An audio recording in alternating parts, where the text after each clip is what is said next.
The cafe breathed with a quiet, living warmth, the kind that made time slow down just enough for thoughts to catch up with feelings. Sunlight poured through the tall glass windows, spilling golden reflections across wooden tables and the polished floor, blurring the background into a soft hum of clinking cups and low conversations. She stood near the counter on the right, fingers wrapped around a white takeaway cup as if it were an anchor. At 32, she had learned how to look composed even when her mind was anything but.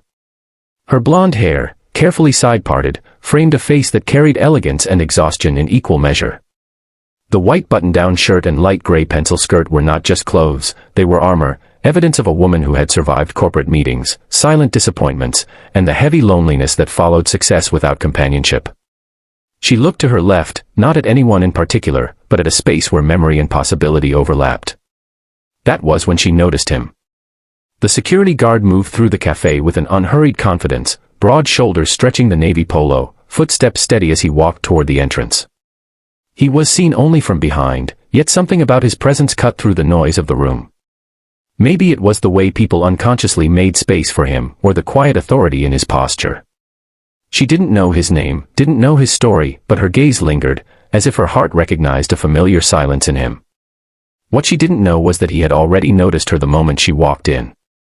Not because she was beautiful, though she was, but because her eyes carried a weight he understood all too well. He had spent years standing at doors, guarding places that weren't truly his, watching people come and go with lives full of purpose, while his own dreams sat quietly in the background. Once, he had been something else, a man with plans, a man who believed love would arrive on time. Life had corrected him, roughly. Now he worked double shifts, carried responsibility like a second spine, and avoided eye contact because eye contact invited questions. As he reached the door, he paused, sensing something pull at him, an invisible thread tightening. He turned just enough to glance back. Their eyes didn't meet, but the moment still landed, heavy and electric, like a sentence left unfinished. She felt it too, a strange flutter that made her tighten her grip on the cup. In that instant, the cafe faded, and both of them stood at the edge of a choice neither had planned to make.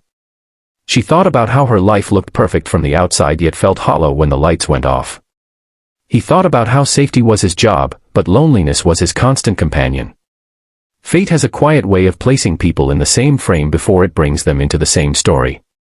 The door opened, letting in a rush of cool air, and he stepped outside, unaware that this ordinary shift had just become the beginning of something extraordinary.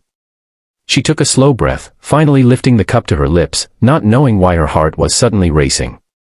Some stories don't start with words, they start with a glance, a pause, a feeling you can't explain. And if you've ever felt that kind of moment, the kind that sneaks up on you in the most ordinary place, then you already know, this is just the beginning. If you want to see how two quiet lives collide and transform each other in ways neither expected, make sure you subscribe to the channel and stay with us, because the next chapter of this story will change everything.